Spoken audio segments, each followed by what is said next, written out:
Carl Jones is a man in demand. He's been laying bricks for the last 40 years. But now it seems there aren't enough bricklayers like him in the UK. So the government is loosening the rules to make it easier for employers to take on construction workers from abroad. That hasn't gone down well with Carl. He voted Brexit in part, he says, to reduce the number of migrant workers coming to the UK.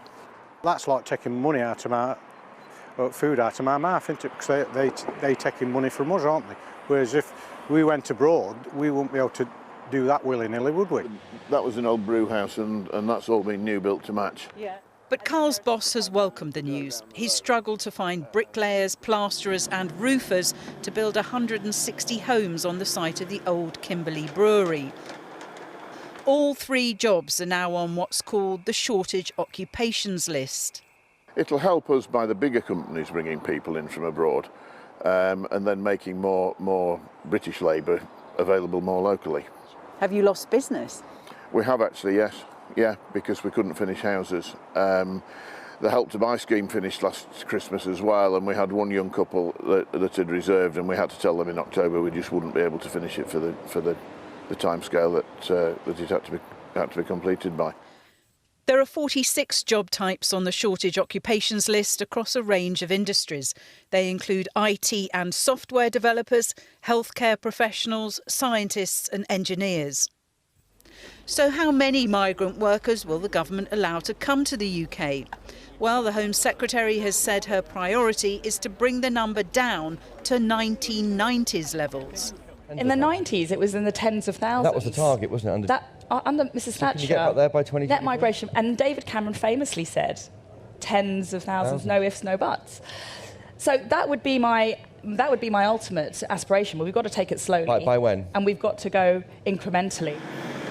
But figures released by the Office of Budget Responsibility show net migration last year was at an all-time high, and it forecasts future net migration at 245,000 a year.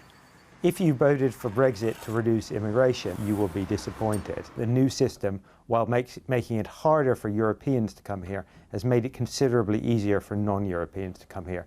And overall, it's probably led to an increase rather than a decrease in immigration.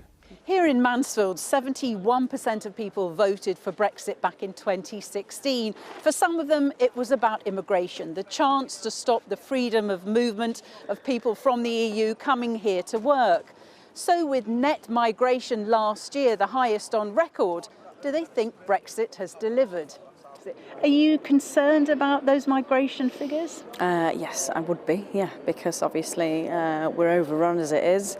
There's no policing as such. People seem to be getting over.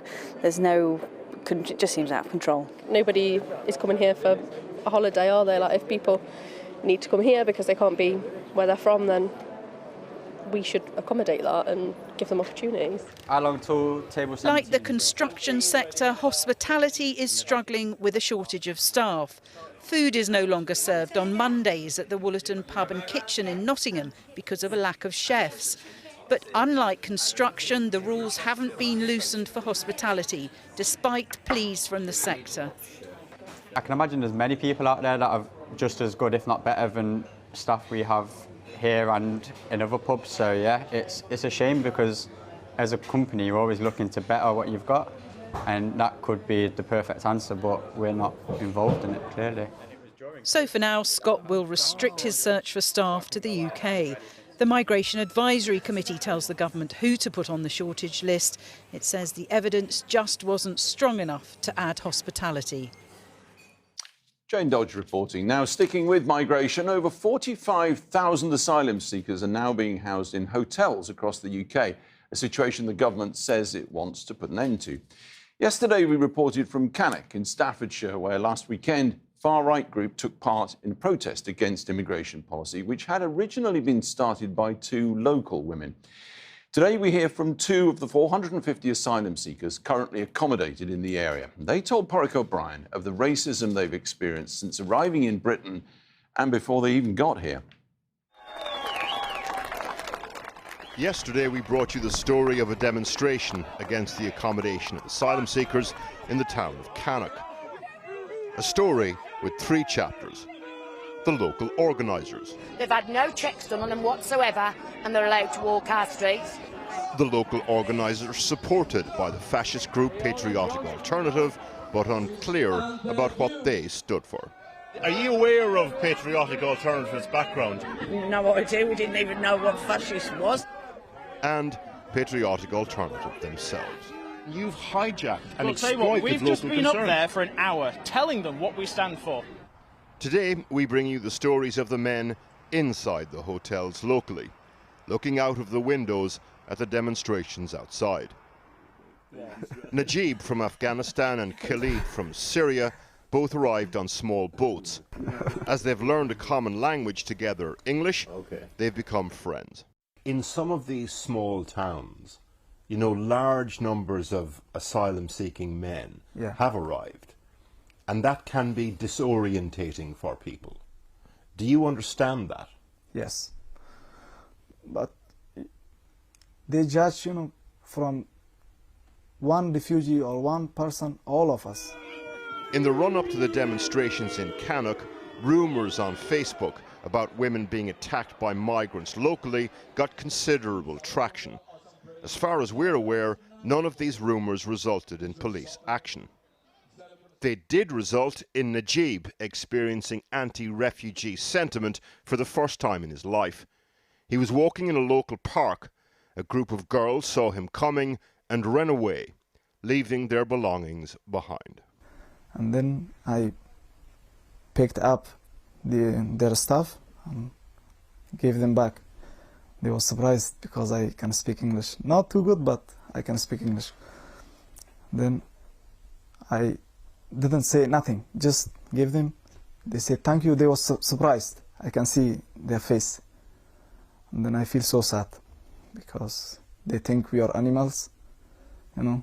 I went back to hotel. Maybe for 2 or 3 days I didn't come outside. I was in my room just studying. This is nothing new for Khalid. When the war broke out in Syria, he moved to Lebanon. And there he saw Syrian refugee camps deliberately set on fire. So when it comes to racist rhetoric in Cannock, for him it's a case of sticks and stones. I see racism enough for me, like to I die, you know. I don't care if I see it, you know. So you're used to it? Yeah. What advice would you give to your friend about how to deal with it here? My advice, if someone he speak with you bad or do something bad, you must, like, you don't back it bad to him. Like, so if they go low, you go low. Yeah. Refugees versus locals is a false binary narrative, of course. There are people with genuine concerns about asylum seeker hotels who have a problem with a broken immigration system rather than with the people in the hotels themselves. If there is common ground, it's this: a desire that the system works properly for everyone, and not least for the people living here.